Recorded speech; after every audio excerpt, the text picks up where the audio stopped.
So as you can see by the calendar, we have our first roster update in 2 days. I mean, it is April 24th as I'm recording this. We have our attribute update April 26th, and I previously made a video on the best investments or my favorite investments for this upcoming update on Saturday. Thank you guys for the support on that video. You guys always show those videos so much love, so thank you for that. But I got a comment and it was saying that you should make a video on players who you should avoid. And I thought to myself, I need a video idea for this week. I have never done this before. It could do really well. You guys could really enjoy it. So that's what we're going to do today. So yeah, today I'm going to be talking about players who you should avoid for this upcoming roster update. So just like the previous video, I have to say a few things. First, like the last video, nothing is guaranteed in these videos. If I say someone's going to go down and they go up, look, man, you can't come crying to me and like say I owe you anything. Like, this is just a recommendation.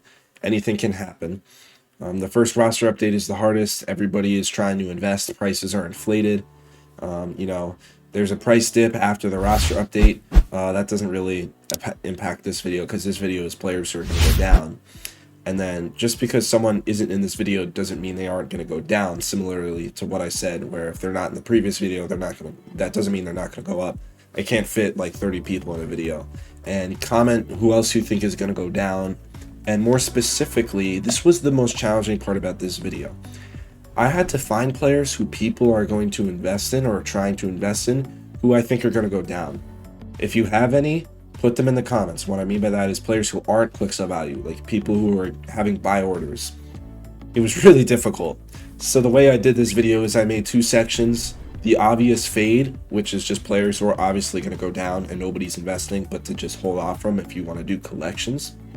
And then traps. Traps are players who people are actually investing in who I think could go down.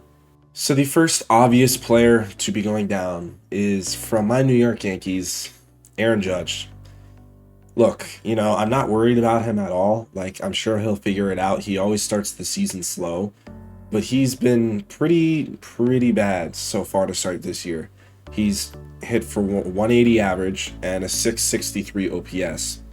And when you have maxed out power versus both sides, I think at base parallel it's 120 versus lefties, but regardless, when you have 125 and 120 power and you're having a 663 OPS, like, you're going to get a decrease. It's unfortunate just being a Yankees fan, but the whole point of this is not to sort of criticize these guys who aren't doing well, but it's to just keep in mind where if you're going to do the Yankees collection, don't buy Aaron Judge now. Wait until he goes down after the roster update.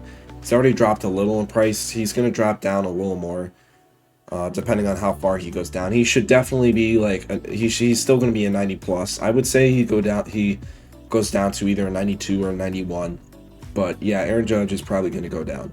Another player who is in danger of a decrease is Francisco Lindor of the New York Mets. Another guy who has been a notoriously elite player, having a very slow start to the year, hitting 182 with a 561 OPS. Now I will say, wait till he goes down to buy him to do collections. The Mets are actually one of two teams. Oh, I forgot to lock in Pete Alonso. The Mets are like one of two teams that I have remaining. Spoiler alert for Babe Ruth. So I'm going to wait till Friday to buy this Lindor, unless I only have him left out of all the cards, and just work on my other collections. But that's like a good point, is Francisco Lindor is going to go down. I think he's going to lose diamond status. He might stay at an 85, but he's definitely going to go down to at least an 85, maybe an 84. But yeah, Francisco Lindor, slow start, unfortunately, for the Mets. Now, people in the beginning of the year were sort of talking about Paul Goldschmidt and thinking, he could bounce back. He had an MVP year in 2022. And in 2023, he declined a little. He is getting up there in age at 36. But people thought, maybe if he just gets hot to start the year versus righties, he'll easily make diamond. That was not the case. So far this year, he's hitting 195 with the 566 OPS. That is not good. He has not been good. He's going to go down to like an 81, I would assume. Obviously has the track record, so he'll stay at gold. But I highly doubt he stays at an 84 or even an 83. This is not really a big deal, like if you wait until after, because he's at like 1500 now because he's an 84. If he's like an 81, he'll be 600. But hey, if you're going to do a collection with the Cardinals, just wait. And then the last player in the obvious fade category is Randy Rosara. Now, Randy Rosara, if you look at his player card, his defense is god-awful. It's common across the board. His hitting and his speed is what's really propelling him into the gold tier. And so far this year, he's been terrible. 154 average with a 453 OPS. That is god-awful. Like, this is probably the biggest obvious fade, strictly because of the fact that his defense is already terrible, where even if he gets minor decreases to his defense, that he's going to fall drastically. I think he could go down to like a 77 or a 76. It's not a knack on Randy Rosara, it's just the way that overalls work. He already has terrible defense, where if he gets a minimal offensive decrease, his overall would crash. To start off my traps group, I have Fernando Tatis Jr. Now, he's an 88 overall. You know, they introduced the new quick sell values in MLB The Show 22, making it possible to invest in diamond players, going up to higher overalls. And Fernando Tatis Jr. overall on the season has been extremely good. He has an OPS near 1,000, and his average is, good. I think batting average is overrated, but I'm pretty sure that's what they use for contact. And people are starting to invest in him. He's about 8,000 stubs, and his quick sell value is 5.5K. So, why is he a trap? Well, I looked into his splits. Versus lefties alone, he's hitting 133 with an OPS of 768. Meaning, yes, he's going to get an upgrade versus righties, but I think it's going to cancel out versus lefties. I think his righty stats are going to go up, and his lefty stats are going to go down. I think that his overall is going to stay at an 88, maybe go up 1 to an 89, but this is like a trap, because people just see his overall stats and think, oh, he can go up to 90 plus, but they don't realize that his lefty stats are god-awful, and that's what he already has as good on his player card. The next player in the traps category is Gunar Henderson of the Baltimore Orioles. Now, this is basically the exact same story as Fernando Tatis Jr. He's very good against righties for gold. Versus lefties is where he lacks. He's going for around 1,400, so near an 84 overall quick sell. His 82 overall quick sell is 900. Yeah, so he's well over his quick sell, so people are investing in him. Why do I think he's a trap? His stats versus lefties are 242 with a 679 OPS.